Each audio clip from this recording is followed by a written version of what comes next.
Welcome to 24/7 English, where we help you improve your English skills with engaging stories, tips, and tricks. In today's lesson, we will talk about handling mistakes while learning English and how to remember words better. I'll share some interesting insights from a classroom scenario, but I've also added some personal experiences and examples to make this more engaging and relatable. This is a long lesson, but I promise it will give you some powerful tools for learning English. How I handle mistakes. So, let's start with a story about handling mistakes. Last week, on a regular Tuesday, I went to school here in Lagos, Nigeria. One of the students, Emily, raised her hand and asked a very interesting question. She said, "I want to practice speaking with the people around me, but I'm afraid of making mistakes. I don't want to sound stupid. Can you help me?" Our teacher smiled and said, "Emily, this is such a good question. The fear of making mistakes is something that many people experience, but let me tell you what I believe is the best approach." She continued, "Making mistakes is actually a crucial part of learning. I have a lot of experience with this, not just because I'm an English teacher, but because I've also learned new languages myself. In fact, I'm currently learning French, and guess what? I make plenty of mistakes when I speak French. But the reason I don't care about those mistakes is simple. When I was learning my native language, I didn't care about mistakes either." The room was silent as everyone listened. "Think about it," she said. "When you were a child learning to speak your first language, did you worry about making mistakes? No, you just focused on expressing your thoughts, and with time, you got better.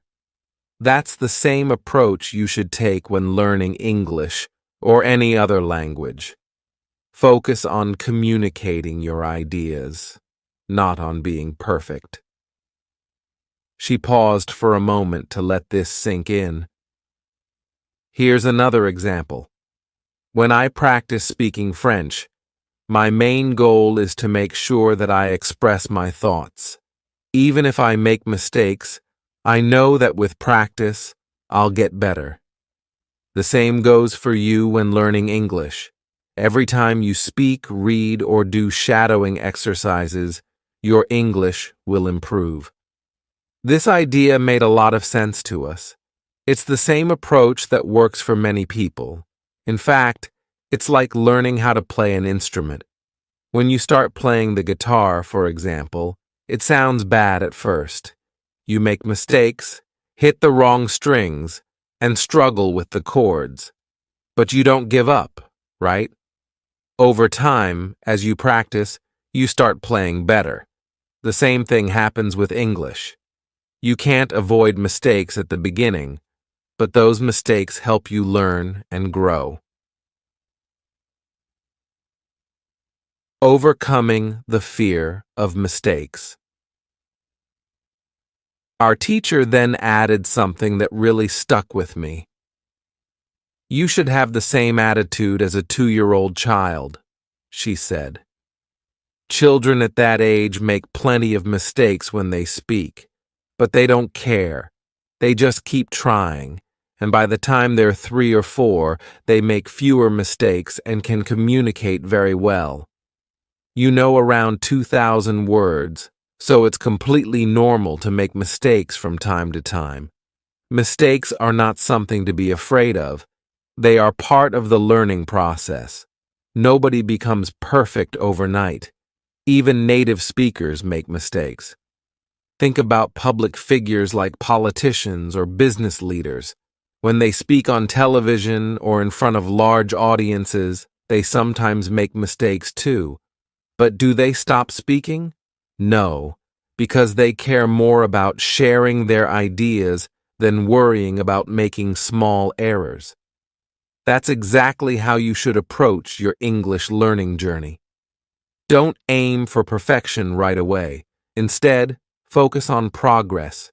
Every mistake you make is a step toward getting better. How I remember words.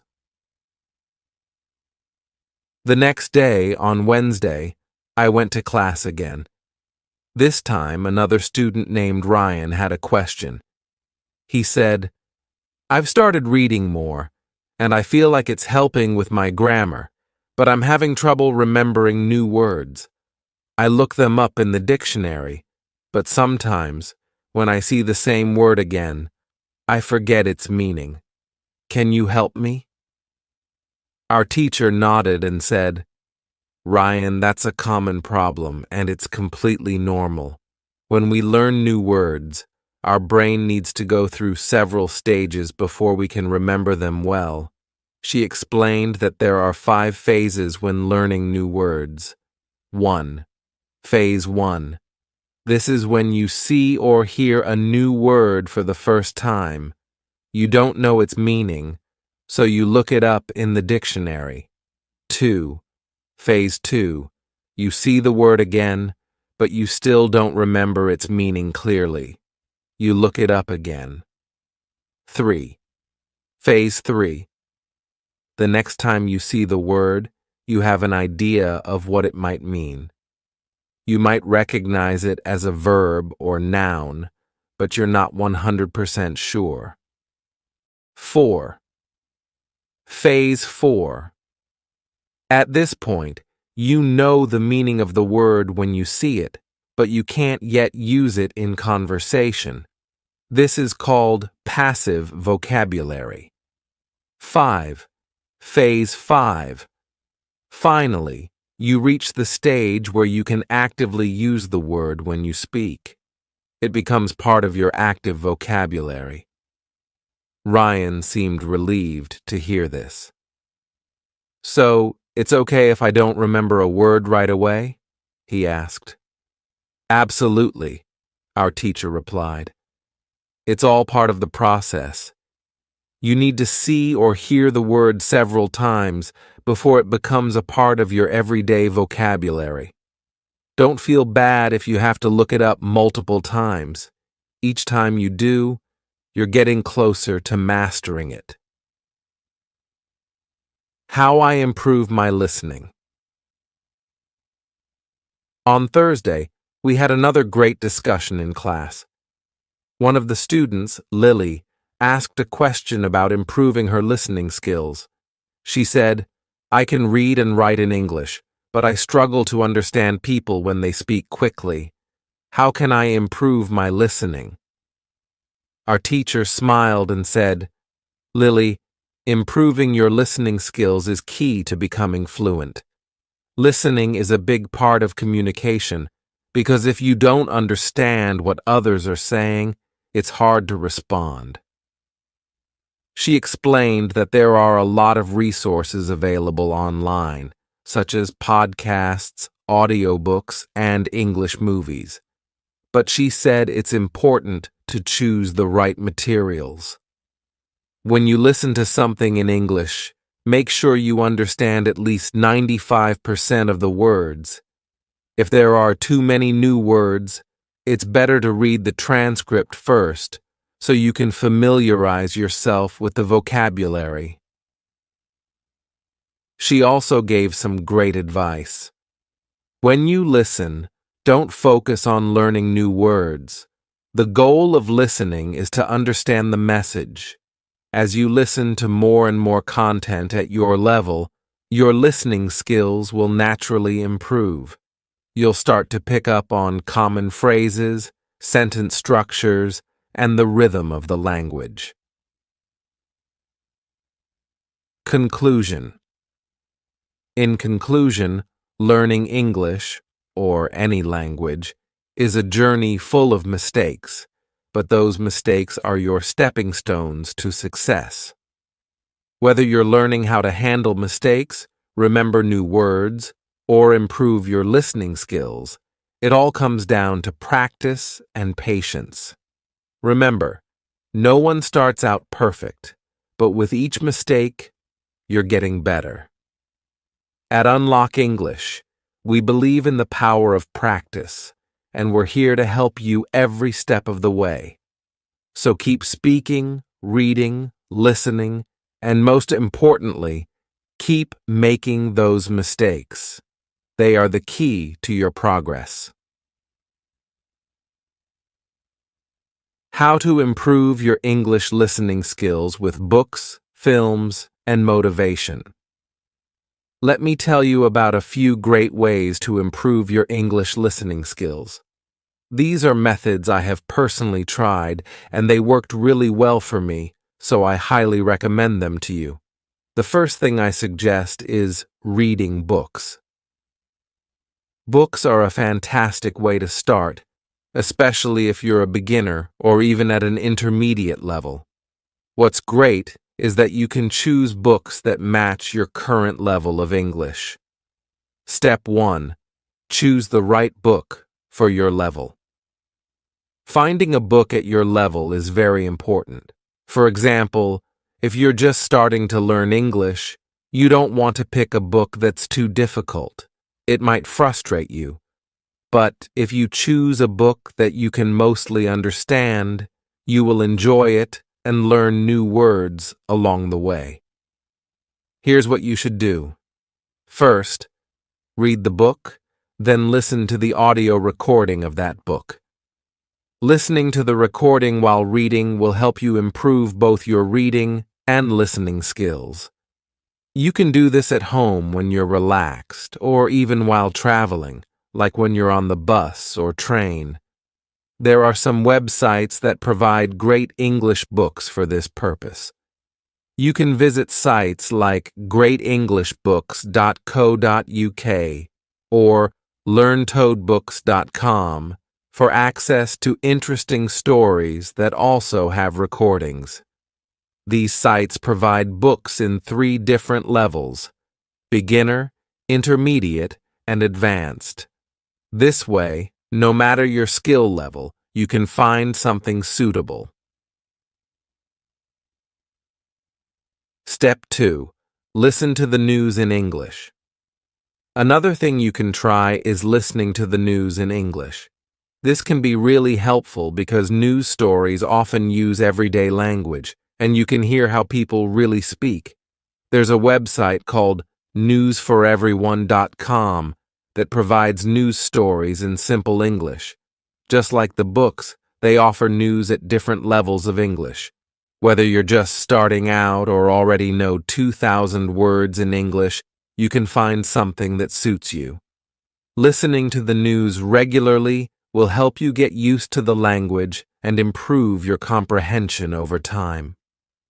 Step 3. Watch films and videos. Apart from books and the news, films and videos are excellent resources for improving your listening skills. When you have learned around 2,000 words in English, you can start watching English films. Watching films is fun, and it's a great way to learn how people actually speak in real life.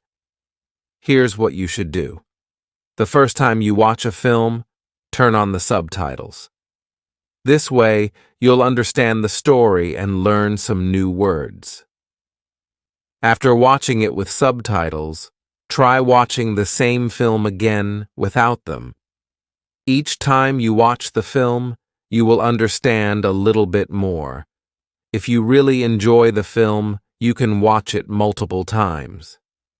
This repetition will help you get more familiar with English expressions and improve your listening. For example, if you're interested in nature, you can watch documentaries about animals or the environment. There are plenty of nature films available online. You can also find great reality shows, which are often easier to understand than regular films because they tend to follow a simple structure. Watching something that interests you will make learning English much more enjoyable. Step 4. Spend 30 minutes a day listening. The more time you spend listening to English, the faster you'll improve. try to listen for at least 30 minutes every day. You can listen to anything: books, news, films, or even music. At first, it might feel difficult because you might not understand everything, but don't worry. Focus on what you do understand, even if it's just a few words or sentences. Over time, your understanding will improve. In the beginning, it's easy to feel frustrated because you might not understand most of what you hear. But try not to focus on what you don't know. Instead, be happy with the new words and sentences that you do understand. Every new word you learn is progress. Remember, listening is one of the easiest ways to learn because all you have to do is sit back and listen. You don't need to do anything else. A personal story: how I improved my listening skills. Let me share a story with you about how I improved my English listening skills. This might inspire you. In one of my English classes, my teacher asked us to talk about the first time we became interested in learning English. Do you remember the moment you first started learning English? For me, I started learning English when I was in high school. At first, I didn't like it at all. It was really hard, and I found the grammar confusing. The structure of the sentences didn't make sense to me, and I struggled to memorize vocabulary. When I finished high school, I was still only a beginner. I couldn't speak English, and I thought I would never be able to learn it properly. I believed that English just wasn't for me. But something changed when I turned 20. I've always loved music, and around that time, I started listening to a band called The Blue Roses. I really wanted to understand the lyrics of their songs, so I began translating their songs word by word. Slowly, I started to understand more and more of the lyrics. One day, I met two travelers from Australia on a train. We had a very simple conversation in English, but that small talk made a big difference for me. I started to believe that maybe, just maybe, I could actually learn English. From that moment on, I worked on my English almost every day. I listened to English songs, watched films, and read books. Eventually, I became much better at understanding and speaking English. I even decided to travel to Sydney, Australia, to improve my English further by immersing myself in the language. The importance of motivation. My teacher told me something very important during that class. Motivation is key to learning English. Without motivation, it's hard to stay focused. But when you have a strong reason to learn, like wanting to understand music, films, or having conversations with people from other countries, you will find it much easier to make progress. Everyone in my class had a different reason for learning English. For example, one of my classmates, Emily, wanted to read classic literature in its original English. Another student, John, dreamed of becoming a tennis coach in New Zealand and knew he needed to speak English well to achieve his goal. Sarah, another classmate, wanted to work for a big international company in Dubai and needed English for her job. We all had different reasons, but we all had one thing in common. We needed English to achieve our goals. At the end of the lesson, our teacher asked if we liked learning English. I told her that when I was in high school, I didn't like it at all. But now, I really enjoy it. I can see how useful it is to speak English in so many different situations. My teacher said that liking English makes it easier to learn. If you enjoy English music, films, or culture, it becomes easier to spend time learning the language. How to learn 3,000 words in English. One day in class, a student asked our teacher how to learn 3,000 important English words. Our teacher explained that while you can find lists of the most common 3,000 words on the internet, learning words from a list isn't very helpful.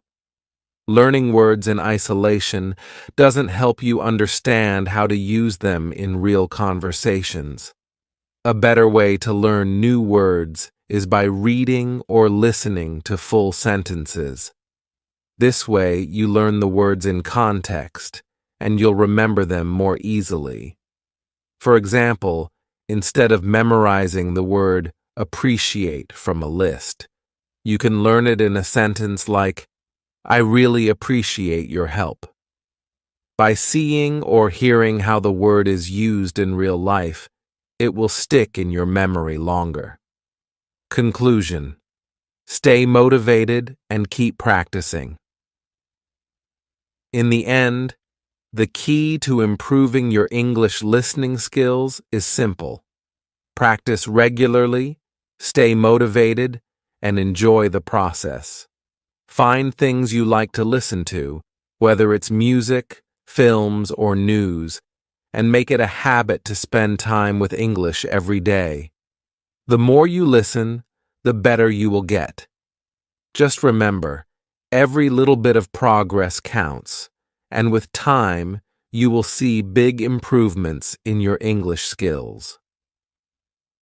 Learning English can be an exciting journey, but it's important to remember that some methods of learning may have their limits.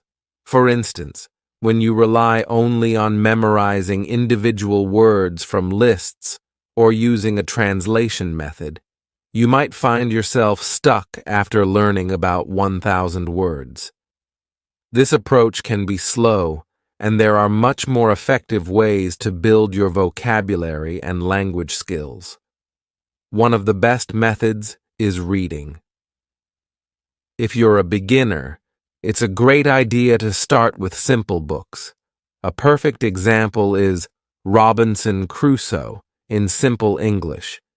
You can easily find this version on websites dedicated to beginner readers or even at your local bookstore. Just search for Robinson Crusoe for Beginners, and you'll likely find a version that suits your level. This book introduces new words in a natural context, which makes it easier to understand and remember them. There's an interesting rule about language learning. Every important word for you will keep showing up in your life until you eventually learn it. This is very similar to how children learn their first language. When we are kids, we don't study from word lists. Instead, we hear and use the language in our daily lives. Words that are important to us, like milk, food, or play, come back again and again in conversation. Eventually, without even trying too hard, we understand and know these words. For example, think about the word Google. It's now a verb in many languages. No one learns this word from a vocabulary list, yet everyone seems to know what it means. The first time you heard the word Google, you probably didn't know what it meant. But as you heard it more often in different contexts, you began to understand it. Maybe someone said, "I'll Google it for you," or "You can find the answer on Google." After a while, the meaning became clear. This is a great example of how we naturally pick up new words when we use a language regularly. This method is much more effective than memorizing lists of words. You don't need to spend hours studying vocabulary from flashcards or apps. Instead, immerse yourself in English by reading interesting stories, watching videos, or having conversations. When you use the language frequently in your daily life, new words will naturally become a part of your vocabulary.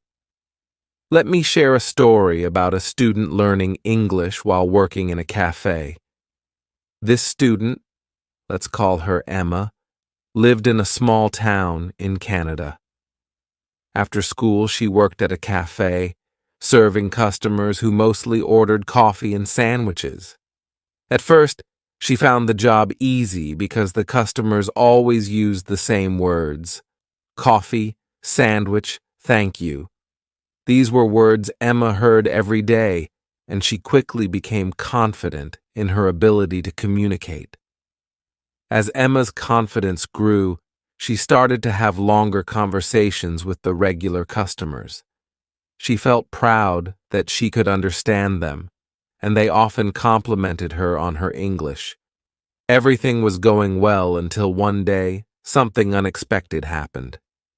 One Tuesday afternoon, 2 new customers came into the cafe. They were a married couple from Australia, visiting Canada on vacation. The man spoke to Emma, but she couldn't understand him at all, even though she knew he was speaking English. His accent was completely unfamiliar to her. Emma thought maybe he was asking for something the cafe didn't have, so she called her boss over to help. Her boss quickly understood the man's order and sold them 2 coffees and sandwiches. After the couple left, Emma felt embarrassed. She apologized to her boss for not understanding the man. Her boss reassured her, saying it was perfectly fine and that this kind of thing happens all the time. The couple was from Australia, her boss explained. Their accent is different from what you're used to hearing here. Still, Emma felt frustrated. The next day, she told her English teacher what had happened. "I felt really silly," she said. "I've been working at this cafe for months and I thought my English was good enough for the job. But when I couldn't understand that customer, I started doubting myself." Her teacher smiled and told her, "You shouldn't feel bad at all. You've been practicing English here in Canada where people speak with a Canadian accent. But the Australian accent is different. Your ears just aren't used to it yet. This happens to everyone when they hear a new accent for the first time. It doesn't mean your English is bad. You just need to give yourself time to adjust." The teacher went on to explain that it usually takes about 2 weeks to get used to a new accent. She suggested that Emma watch movies or TV shows from Australia. "This will help you train your ears," she said. "Soon, you'll be able to understand the Australian accent without any problems." Emma felt much better after talking to her teacher. She decided to follow the advice and started watching Australian sitcoms after work. Slowly but surely, she noticed that she was beginning to understand the characters' accents more easily. A few days later, something similar happened at the cafe. This time, 2 women from Italy came in. Their English was very basic, and Emma could tell they were struggling to communicate. Her boss, who was serving them, quickly adapted her language to make the conversation easier. Instead of using long, complex sentences, she spoke in short phrases like 2 coffees and anything else. She even pointed to the items on the menu to help the women understand. Emma was impressed. After the customers left, she told her boss, "It was amazing how you changed your English so they could understand you." Her boss smiled and said, "It's important to make everyone feel comfortable, no matter how well they speak English. If they feel like they can communicate here, they'll keep coming back." Emma realized that language is not just about speaking perfectly. It's about communication, making sure that both sides understand each other, no matter the level of fluency. She admired how her boss had adapted to the situation, and she decided to do the same in the future. By listening more carefully, adapting her speech, and being patient, Emma became better at her job and more confident in her English skills. In the end, the key to learning English, or any language, is to use it as much as possible. Don't rely too much on word lists or flashcards. Instead, read books, watch movies, and have conversations with people. Each time you encounter a new word or a different accent, you're training your brain to understand more of the language. With enough practice, you'll keep improving. You'll soon find yourself becoming more fluent and confident, just like Emma. Thank you so much for watching this video. I hope you found it helpful and learned something new. Remember, practice makes perfect, and the more you immerse yourself in English, the better you'll get. If you enjoyed this story and want to keep improving your English with more tips, lessons, and stories like this, please hit the subscribe button and turn on notifications so you never miss a video. Also, don't forget to like the video and share it with your friends, family, or anyone else who wants to learn English. Together, we can help more people become confident English speakers. See you in the next video.